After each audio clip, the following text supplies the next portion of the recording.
গল্প বলি শোনাতে তোমাদের স্বাগত। তোমরা যারা এখনো একটু ছোট আছো, এই গল্পের আসর শুধুমাত্র তাদেরই জন্য। আমাদের বাংলা ভাষায় কত ধনরত্ন ছড়ানো আছে তা জানো? চলো একটু খুঁজে দেখি।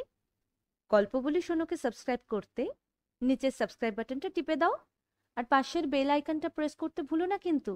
আমি যখনই নতুন গল্প নিয়ে আসবো তোমরা তক্ষুনি জানতে পেরে যাবে। তাহলে চলো আজকের গল্প শোনা যাক।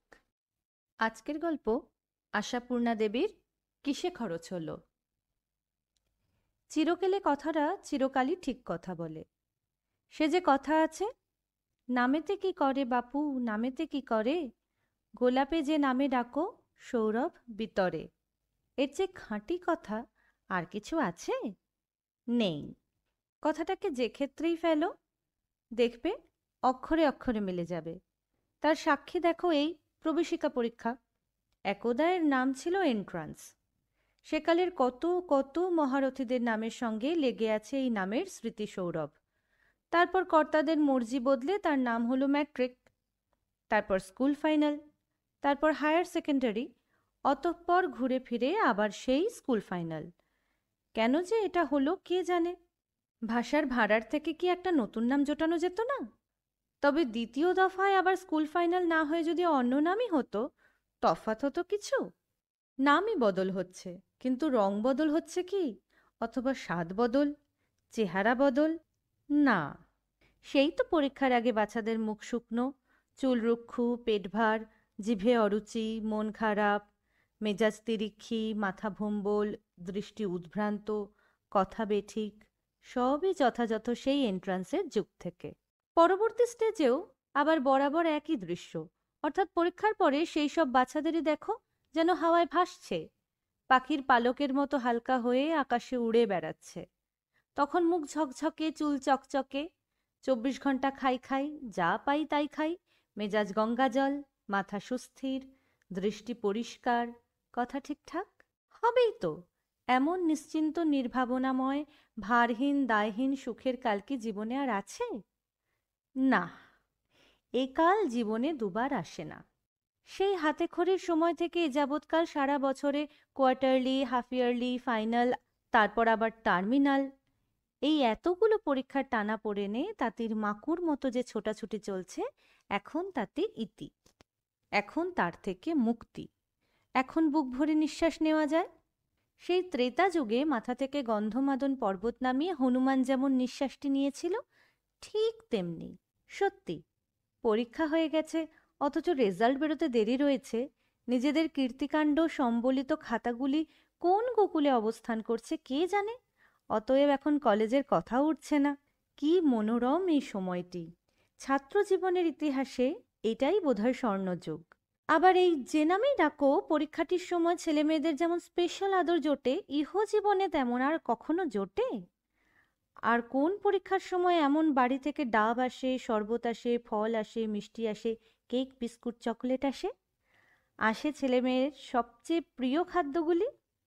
না, এরকমটি আর কোনো সময় নয়। দূরত্ব হিসেবে বাড়ির লোকের অসুবিধে ঘটলে মাসি, পিসি, মামা, কাকারও এই টিফিন যোগান দিয়ে যান, মানবিকতা বা সামাজিকতার খাতিরে। এটি চিরকালই আছে, আগে বরং আরও বেশি ছিল। তখন মায়েরা এমনি দিগ্বিজয়িনী ছিল না তো, যা করত পুরুষে, অতএব একে অপরের সুবিধে অসুবিধে দেখত। এখন মহিলারা কারোর সাহায্যের ধার ধারেন না বলে পুরুষ মানুষের ওই সাহায্য করার দায়িত্বটাও চলে গেছে। সে যাক, এমন কত জিনিসই তো যাচ্ছে। তবে এই যে দিনগুলি, এমন আর হবে না। এই দিন আর ফিরবে না, এটা ঠিক। যারা ভালো পরীক্ষা দিয়েছে তারা তো নিশ্চিন্তই, যারা ভালো পারেনি, খারাপ দিয়েছে, তারাও এই মধ্যবর্তী সময়টুকু অন্তত আছে একরকম, অন্তত সমাজে চড়ে খাচ্ছে। খারাপ দিয়েছে এমন কথা তো গায়ে লেখা নেই। কাজেই এ সময় অনায়াসে আড্ডা দেওয়া চলে, যত ইচ্ছে গল্পের বই পড়া চলে, জানিয়ে না জানিয়ে যত ইচ্ছা সিনেমা দেখা চলে। এতে কেউ ছিছি করতে আসবে না। কাজেই সব দিক থেকেই এই কালটির তুলনা নেই। নিরুদ্বেগ, নিশ্চিন্ত, সুখের ষোলকলা। এই স্বর্ণযুগটি নিয়ে কি করবে আর কি না করবে ভেবে কুল পায় না গন্ধমাদন নামিয়ে নিঃশ্বাস ফেলা ছেলেরা। সেকালে, একালে, চিরকালে। হিটুরও তাই হলো। শেষ পরীক্ষার দিন সকালে হিটু ভেবেছিল পরীক্ষা দিয়ে এসে চো ছাদের সে চিলেকোঠার ঘরটায় গিয়ে টেনে লম্বা একখানা ঘুম দেবে যে 3 দিন 3 রাত উঠবে না। শুতে যাওয়ার সময় সকলকে বলে যাবে তাকে যেন ডিস্টার্ব করা না হয়। হ্যাঁ, ওই ঘরটাতেই ঘুমোবে। শুধু যে ঘরটা নির্জন নিস্তব্ধ বলে তা নয়, ঘরটার ওপর প্রতিশোধ নেবার জন্যেও। এই ঘরটাতেই এই মাস 3 ধরে পরীক্ষার পড়া পড়েছে হিটু। পড়েছে চোখ জুড়ে আসা ঘুমকে পিটিয়ে পিটিয়ে তক্তা বানিয়ে বানিয়ে। হিটুর মনে হয়েছে ঘরের বালি খসা খসা দেওয়ালগুলো যেন হিটুর এই দুরবস্থা দেখে দাঁত বের করে হাসছে, আর সেই তাড়িয়ে দেওয়া অশরীরী ঘুমগুলো যেন ঘরের বাতাসে ঘুরে বেরিয়ে বেরিয়ে নিঃশ্বাস ফেলছে। এত স্পষ্ট করে এত সব ভাবতে না পারলেও আবছা আবছা এরকম একটা মনোভাব নিয়ে পরীক্ষার হল থেকে বেরিয়েছিল হিটু। কিন্তু গেটের ভিড়ভাট্টা এড়িয়ে কোনো মতে বেরিয়ে রাস্তায় পা দিতেই যেন পৃথিবী খুলে গেল। আর সেই শ্রান্ত ক্লান্ত ঘুমে চোখ ভেঙে আসা হিটু একেবারে ফ্রেশ শরীর নিয়ে সেই আলো আলো পৃথিবীর দিকে চোখ ফেলে গটগট করে চলতে লাগলো। এতক্ষণ শুধু বিচিত্র কলকল্লোল আর বহুবর্ণের ভিড় দেখছিল হিটু, এখন আলাদা করে একটা মানুষ দেখতে পেল। গৌতম, হিটুর ক্লাসের সবচেয়ে ঘনিষ্ঠ বন্ধু। গৌতম হিটুকে দেখতে পেয়েই চলে আসছিল, বলে উঠল, এখন কি করবি? এই আধ ঘন্টা আগেও হিটুর যে লম্বা ঘুম দেবার সংকল্পটা দৃঢ় ছিল, কিন্তু এখন ঘুম শব্দটার বানানো মনে পড়ল না। বলল, বাড়ি যাব, খাবো, তারপর বেরিয়ে পড়ে যতক্ষণ ইচ্ছে হাঁটবো। হেঁটে হেঁটে গঙ্গার ধার অবধি যাব। গৌতম বলল, মাথা খারাপ নাকি? যত ইচ্ছে হাঁটবো মানে ভূতে পেয়েছে? আমি তো ঠিক করে রেখেছি নাইট শোয়ে সিনেমা যাব। নাইট শোয়ে? আঁতকে ওঠে হিটু। যেরকম আঁতকে উঠতে পারত হিটুর বাবা কাকা হিটুর বয়সে সিনেমা দেখার নামেই। তখন স্কুল জীবনে স্বাধীনভাবে সিনেমা দেখতে যাওয়ার কথা ভাবতে পারতেন না ওরা। হিটুরা অবশ্য তেমন হাবাগঙ্গা নাবালক নয়, তা বলে নাইট শো? হিটু আঁতকে উঠে বলল, মাথা তোরই খারাপ হয়ে গেছে। নাইট শোতে সিনেমা দেখতে যাবি? বাড়িতে তাহলে আস্ত রাখবে। গৌতম গম্ভীরভাবে বলল, আস্ত রাখবে না মানে? মনে রাখিস, আজ থেকে আমরা নাবালক রইলাম না। এখন থেকে তো এ মার্কা ছবিও বুক ফুলিয়ে দেখতে যাব। তোর টিকিটটাও কাটছি। হিটুর বুকটা ওর মতো অত জোরালো নয়, তাই গৌতমের সাহস দেখে মুগ্ধ হলেও ও বলল, না রে, আজই সবে পরীক্ষা শেষ হলো, আজই সিনেমা দেখা, তাও নাইট শোয়ে? অসম্ভব। দারুণ বকুনি খেতে হবে বাড়িতে। গৌতম কাঁধ ঝাঁকিয়ে বলে, বাড়ির বকুনি খাওয়ার কথা বাদ দে। কিসে না বকুনি খেতে হয় শুনি? উঠতে বসতে, খেতে শুতে, হাই তুলতে, নিঃশ্বাস নিতে, সবকিছুতেই তো গার্জেনরা বকবার জন্য মুখিয়ে থাকে। আমার ফাদারটি তো আবার দেখতে পেলেই উপদেশ ঝাড়তে বসবেন। ওই ভয় সাধ্যপক্ষে সামনে বেরোই না। আর জননী, তিনি আমার চুল থেকে নখ পর্যন্ত সবকিছুতেই দোষ দেখতে পান। গৌতম হিটুর খুব বন্ধু, কিন্তু ওর ওই বাবাকে ফাদার কিংবা মাকে জননী বলা টলা ভালো লাগে না হিটুর।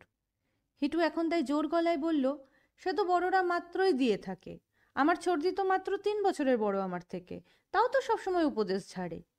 যাক, চলি, দেরি হয়ে যাচ্ছে। ওসব জানি না, আমি কিন্তু টিকিট কাটছি তোর। আজ আমি দেখাবো, কাল তোর ঘাড় ভাঙবো। হিটু তাড়াতাড়ি বলে ওঠেন, না রে, দারুণ ঘুম পাচ্ছে, মনে হচ্ছে দাঁড়িয়ে দাঁড়িয়েই ঘুমিয়ে পড়ি। আজ ভীষণভাবে ঘুমোতে হবে। গৌতম বোধহয় বন্ধুর এই কাপুরুষতায় বিরক্ত হয়েই বলল, তবে যা, 7 দিন 7 রাত্রের ঘুমোগে যা। এই যে বলছিলে যত ইচ্ছে হাঁটবো।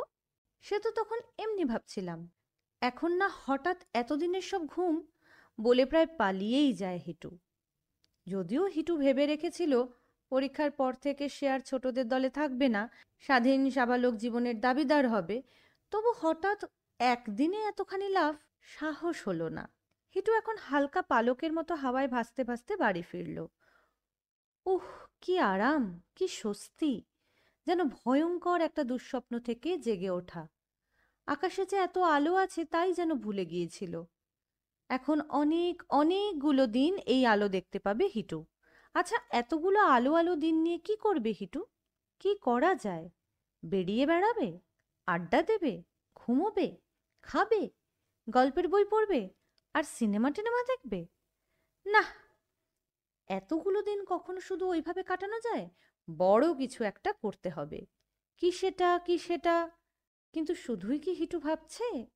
হিটুর ভাবনা ভাবার জন্য তো বাড়ি শুদ্ধ সবাই আছে। হিটুর জেঠু বললেন, এই সময়টিই হচ্ছে জীবনের শ্রেষ্ঠ অবকাশের সময়। এরকম নির্ভাবনার অবকাশ জীবনে কখনো আসেনি, আসবেও না। আমার মতে এই সময়ের মধ্যে যত সব ক্লাসিক বইগুলি পড়ে ফেলা উচিত। হিটু ভয় ভয় জেঠুর উদ্দীপ্ত মুখের দিকে তাকিয়ে বলল, ক্লাসিক বই? জেঠু বললেন, ভয় পাওয়ার কিছু নেই। ক্লাসিক গান শিখতে বলছি না তোমায় আমি। গল্প, উপন্যাস, কাব্যই পড়বে। বঙ্কিম, রবীন্দ্র, মাইকেল, নবীন, শরৎচন্দ্র এই সবগুলো শেষ করে ফেলবে এর মধ্যে। বাড়িতেই রয়েছে সব। ইচ্ছে করলে মহাভারত রামায়ণটাও পড়ে নিতে পারো। আমি তাই করেছিলাম। জেঠু একটু আত্মপ্রসাদের হাসি হেসে বললেন, ম্যাট্রিক পরীক্ষার পর আমি প্রথম চুল আঁচড়াই, আর তারপর পাঠ্য বইয়ের বাইরে বই পড়তে বসি। শেষের কথাটায় কান দেয় না হিটু, চমকে উঠে বলে, প্রথম চুল আঁচড়াও?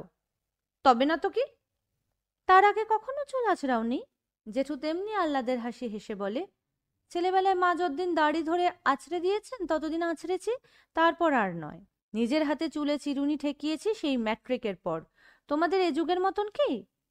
হুঁ, সে যাক, এই অমূল্য সময়টি সদ্ব্যবহার করো, হেলায় ফেলায় নষ্ট করো না। আমার মনে হয় বরং মহাভারতখানাই আগে ধরো। ড্রয়ারে আমার বইয়ের আলমারির চাবি রেখে যাব।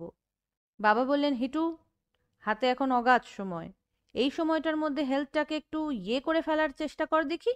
এক্সামিন করে না খেয়ে না ঘুমিয়ে শরীরের তো 12টা বাজিয়ে বসে আছিস। চলে যা না একবার ওই নবজীবন যোগ ব্যায়ামাগারে, ভর্তি হয়ে পড়। শুনেছি ওরা নাকি কন্ট্রাক্টে স্বাস্থ্য ভালো করে দেয়। তুই 3 মাসের কন্ট্রাক্ট কর। যা, একটা ফর্ম নিয়ে আয়।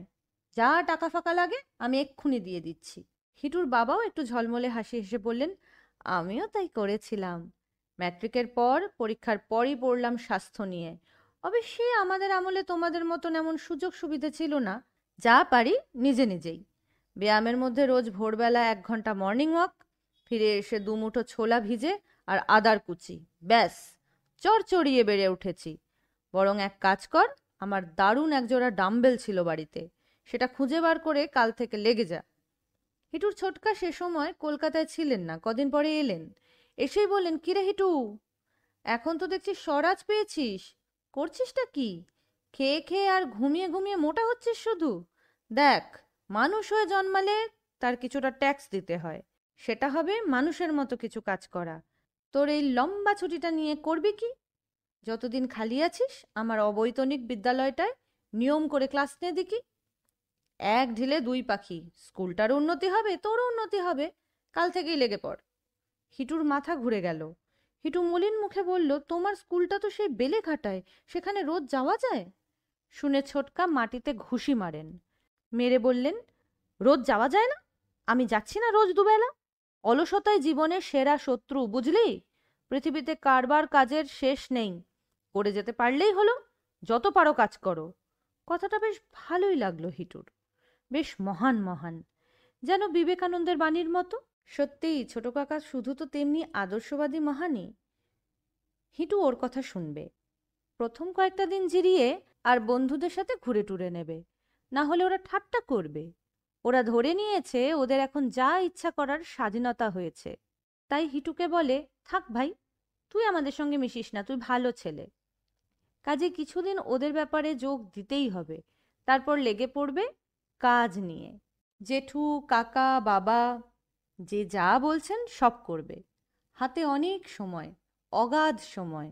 এত বড় সময়টার মধ্যে একখানা পড়ার বই ছুঁতে হবে না, সময় তো ফুরোতেই পারবে না হিটু। ব্যায়ামটা সত্যি দরকার। ভারী পটকা চেহারা হিটুর, কলেজে ঢুকলে সহজে পজিশন পাবে না। আর ওই মহাভারত দেখলে ভয় করলেও পড়া দরকার। কলেজ লাইফ তো স্কুলের মতো নয়, অনেক কিছু জ্ঞান ট্যান সঞ্চয় করে নিয়ে যাওয়া দরকার, ডিবেট ফিবেটে কাজে লাগতে পারে। আর বঙ্কিম রবীন্দ্র পড়ে নেওয়া উচিত। যাক, অনেক সময় পাওয়া যাচ্ছে। পড়া না থাকলে পড়বার সময় পাওয়া যায় অঢেল। ওদিকে আরেক বিপদ, হিটুর ঠাকুমা এই ফাঁকে হিটুর পৈতে দেওয়ার জন্য রসাতল করছেন। বলছেন, ন্যাড়া হতে রাজি নয় বলে এতখানি বয়স অবধি পৈতে হলো না ছেলের। বামুনের গরু হয়ে আর কতকাল থাকবে? এ কি আহ্লাদ দেওয়া ছেলেকে! আমি পুরুত মশাইকে ডাকাচ্ছি দিন দেখতে। এখন তো লম্বা ছুটি হিটুর। এই বেলা শুভ কাজটা সেরে নিলে আবার স্কুলে যেতে যেতে ন্যাড়া মাথায় চুল গজিয়ে যাবে। শুনে হিটুর মা কাঁদো কাঁদো হয়ে বলেন, কি বলছেন মা আপনি? হিটু আবার স্কুলেই যাবে? ঠাকুমা কথা শুধরে নেন, না হয় কলেজেই যাবে বৌমা, কথা একই।